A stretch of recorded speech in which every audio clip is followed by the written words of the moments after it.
Hey guys, this is Harry, and this is going to be a different video, a little bit more freeform. I just want to talk to you guys about something that has been going on in the industry. If you follow the games industry at all, you have seen companies over and over doing mass layoffs in 2023 and continuing now in 2024. So that has been very, very concerning if you are a developer, if you just follow the industry, or if you just like games. You know, games are being canceled, projects are being postponed, delayed, or canceled altogether. So that's what I would like to talk about in this video. So stick with me. Yeah, we've been going through a tough moment, definitely. A lot of companies. If you have seen the news, it has been Riot and Microsoft together with Blizzard and Embracer and Bethesda, I think, and Amazon Games, Unity, so many others. And you know, Microsoft laid off 1,900 people, Unity was 1,800, Riot 530 people, and Epic Games more than 800, Amazon Games almost 200 people, and the list goes on. Just this list was like more than 5,000 jobs lost just in the last 12 months alone. So that's a big deal, right? That's a big deal in games, and not just games, tech too. I think with Facebook and Twitter, I don't know, a lot of other companies as well are doing mass layoffs, and we asked why. Like, we kind of know why. We faced the pandemic just a couple of years back, and during the pandemic, something very strange happened, right? But kind of obvious. People were at home, so they were watching more Netflix, more movies, more series. They were playing more games. So all of those platforms and markets just exploded during the pandemic, right? So those companies have to hire like crazy at a very fast pace. So those were the big bets, I think, that the companies made. But that was unpredictable, right? So the pandemic part, wars happened during that time.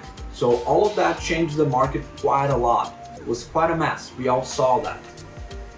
And that was the unpredictable part. So companies grew like crazy. But the predictable part was that it was not going to be like that forever, right? Who thought that the pandemic was gonna last forever, or after the pandemic people were just gonna stay at home playing games? Like, I think that part was very obvious in a sense. But sounds like from reading the announcements of companies that they were not ready for that. Or maybe they just didn't care, right? They made the big bets, and if it went wrong, and it was just a matter of laying off thousands of jobs. And it's funny to see that upon layoffs, the stock of those companies usually go up because, you know, they are cutting costs, and that's a good thing for the market. But yeah, all those things happening, they happen because games are such a big deal today, right? And that's even like 10 years back.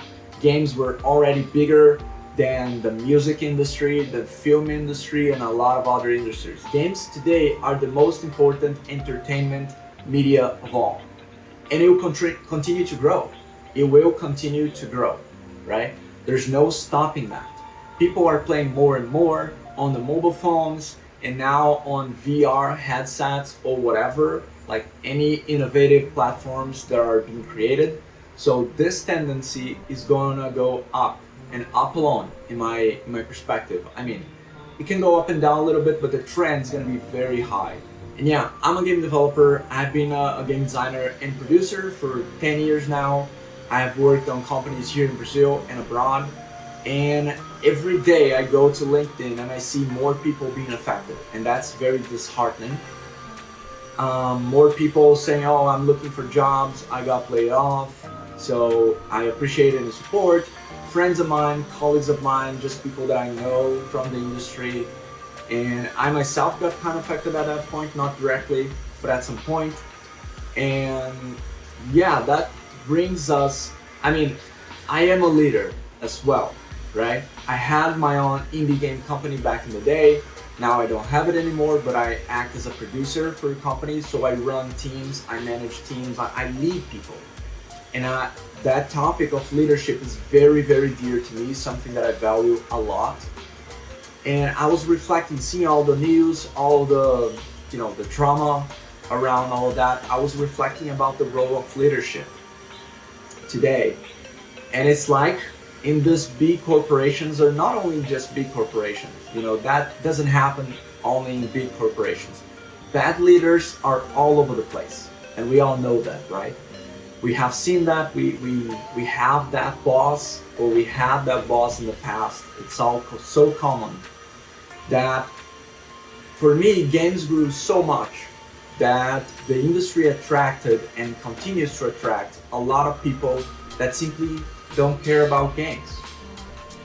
They don't care about games, they would be rather doing other things, but games are generating so much money, right? That's a hard opportunity to pass. So the industry is flooded with these people that, in my opinion, should not be in games. Should be doing other things. Because every company has to generate revenue, has to generate profit, and that's okay, right? So we saw many games being canceled, like from Riot, Legends of Runeterra, which is a card game, and I love card games, so it's very frustrating to have that game be canceled at some point. But they announced that they are gonna stop updates and the major support that they were doing for this game, which is understandable because the game was not generating any money. They were losing money with the game, even though the game's great, right? And you have a thriving community there, but games need to generate money. That part is acceptable, is understandable up to some point. The part for me that is not understandable is that leaders pointing out, not even the pandemic, this layoff announcements didn't come related to the pandemic or the wars or all of the economic craziness that's been going around in the world.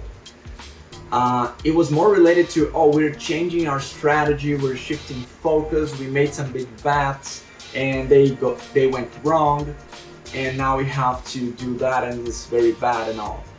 But the thing is, leadership, the only thing, if you're an artist, your core work is to make art. If you're a developer, if you're a programmer, your core work is to code, is to make functionalities for the game. If you're a designer, your core work is designing the systems that go into the game, right? So everybody has that. If you're a leader, the core of your work is to make decisions. That's it. Like, you are paid the big bucks to make decisions that will affect the game, the team, and the players over time. That's it. And while a more technical role like an artist or a developer, a programmer, it's very hands-on, so it's very micro. You're taking care of each line of code and each character at a time. A leader is about the high picture. So your job is to try and foresee long-term sustainability, long-term revenue and growth for the company, right? And what struck me is that those announcements, at least the letters from the leaders of these companies, they were saying that, we were hit by the layoffs. It's inevitable. We have to make this tough decision now. It's inevitable, it's unfortunate, I'm sorry. But the thing is that their job is to make decisions over time, over the years. So if they got to this position right now where it's inevitable to do this mass layoffs, firing like hundreds and thousands of people, it's the result of their decisions collectively. I'm not just talking about the CEO, I'm talking about the collective leadership of the companies, right? It's not just one person. It's more, it's a lot of people. And you as a leader, you have to be equipped with the best information and the best people around you to help you make decisions. And these companies have that, right? They are Microsoft, they are Unity, they are Epic Games, they are Blizzard. They have the best data centers and the best teams. to help them make these decisions. So it's very frustrating to see that in reality, they were aware of that. Apparently, they just didn't care enough. Growth is always more important than people. But when you go to like company, culture, presentations, they say people first. They say like, oh, our people is what matters the most because great people make great games. And as a matter of fact, this is true. Great people make great games. Even though great games are not the only ones to succeed, right? We see a lot of crappy games that make a lot of money in this industry and have a lot of players. So great games are not the only ones to succeed. But yes, great people make great games. And if you want to make great games, you have to nurture a great team. But in reality, when we look at the decisions they make and when we look at the processes they have in the daily, in the day-to-day operations, that's not true. That's just the marketing part of it. And that's sad to see. That's very disheartening to see in the industry, especially the games industry, right? I'm 34 years old, so when I joined this industry was greatly out of passion. Like a lot of people, like maybe most people I know, most of the developers I know, they joined this industry out of passion for games and for technology and for creativity, and games offer a lot of that. So I really, as a leader myself, as a person who takes leadership at a very high account, I'm here to say that we can do better in terms of leadership. And I'm not saying that their position is easy at all. It is not. Every decision you make counts for hundreds of millions of dollars, impacts millions of people, like players and stakeholders, and your stock, the stock from your company. So it's not easy at all. Let's not pretend it's any easy. Be in a position of a CEO of any company like that, even a small company like ours. It's not easy at all.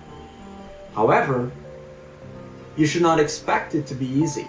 That's why you are in this position as CEO, as president, as a leader of that company, because you can handle that, right? You can make the right decisions, make the right calls for your team and your games and the future of your company. Great people make great games, but how are these great people feeling if they think that they can lose the job at any time? Maybe they were not affected by the current layoff, but what about the next one? What about they joined so passionately into a new project, but if this project doesn't work, they're all gonna lose their jobs in a year, 2 years, or 3 years. So how can you be secure? How can you have the kind of psychological safety? I was reading a book, a very good book these days, called Up, Down, Up. And it's about like success and failure in these big game companies. So it's great, by Kim Nordstrom. And you should totally read it if you are interested in the subject at all. And yeah, I think leaders use the accountability word very wrong, because what I've learned in my time, all of my career as a leader, as a developer in the games industry, is that if you are the leader, then it's your fault. Maybe it's kind of unfair in some situations, but that's why you're there, because you can handle it. You can say that everything's your fault because, maybe the team was not right, but you hired the team. You kept the team there. You did not sustain or nurture the team, or you did not hire the people that would nurture your team better. So every decision was in your hands collectively as leaders, not just the CEO, but collectively as leaders, directors, leads, everything, right? And another point is that many times all of these companies that I mentioned, there's this tendency in the industry right now of mergers and acquisitions. So few big companies remain independent, right? Bethesda was acquired, Obsidian was acquired, Blizzard was acquired. Who would say Blizzard would be acquired and Activision would be acquired by Microsoft? So all of those companies have been acquired, and they have these parent companies right now. Usually Microsoft or Tencent or Embracer or a couple others. It's very few companies dominate the market in that sense. And many times what happens is that these parent companies, they decide which studios are going to close down or not, how many people are going to be laid off from which studios. So many times it's not about the leadership of the studio itself. Sometimes that's inevitable, right? When you get acquired by a bigger studio, bigger company, corporation, and then you have to justify your existence. You have to justify your existence. You have to justify the projects that you're creating, if they're going to be generating any revenue or not. And many times you don't even have the time to bring those games to fruition, because today is all about that, right? It's not about day one success. Many times it's about the live ops. It's about continuously nurturing the game, the community, the growth, and bringing new stuff to the game so that maybe in 6 months, maybe in a year, your game can really shine. I think that's the market we live in nowadays, because everything's so accessible. You know, there's a lot of free-to-plays, games that you can take for free, play for free. Epic Game Store, you know, just giving away games for free. Or even Steam, 75% discounts every time. So you get games for pennies. Games are so accessible in some sense, not always, but in some sense. You know, many times if your game doesn't get enough attention, if it's not The Witcher 4 or Cyberpunk or Red Dead Redemption 3 or GTA 6, your game might not make enough impact on the market, even from big companies, even maybe the new Assassin's Creed, or you know, a new game from Valve. We have seen Artifact, the card game from Valve, based on the Dota franchise, and it flopped hard. And they had Richard Garfield, the designer of Magic the Gathering, in Artifact, and the game flopped so hard. And they tried to do a 2.0 version of the game, like a relaunch of the game, and it flopped right away as well. So just because you're a big company, success is never guaranteed. Making games is super hard. But I think the takeaway from this video is really for us to expect and nurture another kind of leadership. You know, we can do better. We can do better. We as a game community, we as leaders in the games industry, we should really do better than that, because on the long term, it's still true. Great people make great games. So you have to nurture those great people in your team, and they have to feel safe. I think not just from after the pandemic, but years back as well, we can see that people in the games industry, they don't feel safe. You know, even after a successful launch of a AAA game, the studio might still close. That's what happened to the BioShock team at 2K.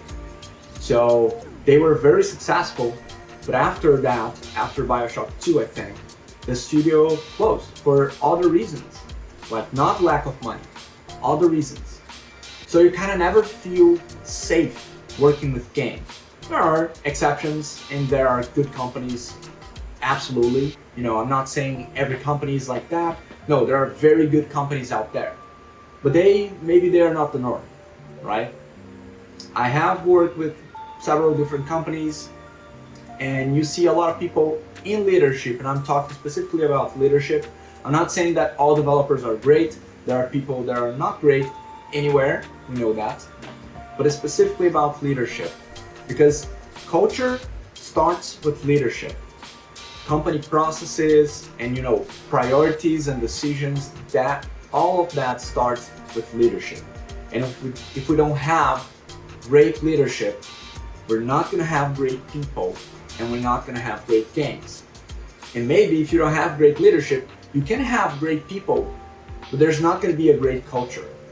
And that's the same thing. It's funny because we are in a specific moment in the industry when we are trying to guess what's going to be in the future. right? We're all dealing with AI, and I believe AI is going to disrupt everything, right? It's already kind of disrupting, but I think it's not quite there yet. But game development and a lot of other fields are going to be so impacted about that. And it's sad that we're going to enter that new era of artificial intelligence feeling unsafe in our jobs or in the community overall, or as a player, you don't know if you can expect that game. They announced the game at an event some year, but you don't know if you're actually gonna get that game, because not only it's unsafe for the developers, but many times the companies have bad habits of production and of marketing. They promote and they promise a lot more than what they can actually deliver. We all saw that with the day before, right? The developers promised a lot of things and they did not deliver, and the game flopped and was very bad because the game hyped so much. We talked about that in another video, so if you want to watch that. And there's AI and there's virtual reality. There's all sorts of things that can disrupt our current understanding of the games market right now. And I think we, as a community of developers and players, we should be more together, feel safer working and playing. So those were my thoughts for today. I want to bring you guys that. I want to talk more freely, and I'm exploring this new format of video. Let me know if you like that in the comments below so I can do more of that. So it's more like a conversation, and if you haven't subscribed already, please subscribe to the channel. That helps a lot growing the channel and making more videos. It helps me know that you guys want more of that kind of content. If you want game development content, if you want the behind scenes of game productions or tips in game development, let me know, because I like to cover all of those topics. And yeah, that's what I have for today. I hope you enjoyed this new video, this new format. See you guys around. Take care.